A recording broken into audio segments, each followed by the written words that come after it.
Bonjour Fanny, il paraît que notre chauvinisme, à nous les Français, est-ce qu'on est chauvin, je ne sais pas, peut-être un peu, eh bien il risque d'en prendre un coup ce matin dans votre reportage, n'est-ce pas? Bonjour Fanny. Bonjour, est-ce que le meilleur fromage au monde est français? Eh bien non, répondent les habitants du Minas Gerais, il est brésilien. C'est eux qui le disent et ils ont sans doute raison. Dans cet état au nord de Rio, on fabrique depuis plus de 300 ans un fromage appelé le canastra et qui a remporté il y a peu les plus prestigieuses médailles internationales. La dégustation, c'est avec Pierre Leduf et Louise Rollet. 12 vaches qui sont devenues le trésor de Vicente. Tous les matins, il les emmène à la traite. Chacune peut produire jusqu'à 10 litres de lait par jour, un précieux liquide qui est testé quotidiennement. Si le lait présente un début d'infection, le fromage peut gonfler anormalement.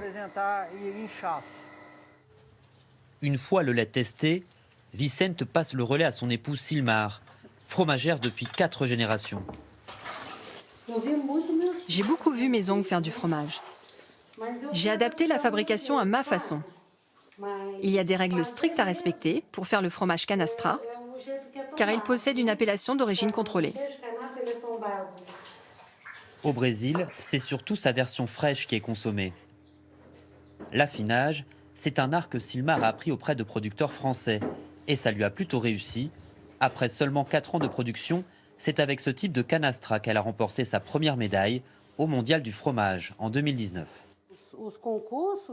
C'est incroyable comme les concours ont fait augmenter la demande. Avec ces prix remportés grâce à des fromages affinés et extra affinés, les gens se disent finalement « Attends, laisse-moi essayer ».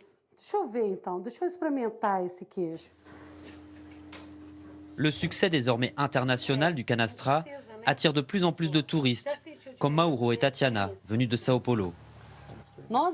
Nous, les Brésiliens, on commence à apprécier le fromage affiné. Celui-là, il se distingue. Je ne le connaissais pas. C'est bien parce que ça valorise la région et la culture locale. Le secret du fromage de Silmar et Vicente, c'est le terroir. Il y a 10 ans, ils ont reboisé 16 hectares de ce terrain où la végétation avait été complètement rasée pour les besoins de l'agriculture et de leur paillage.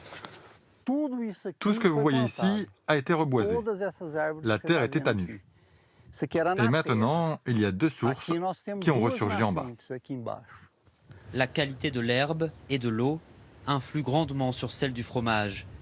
Silmar et Vicente ont contribué à assainir le seul fleuve qui naît et se jette au Brésil.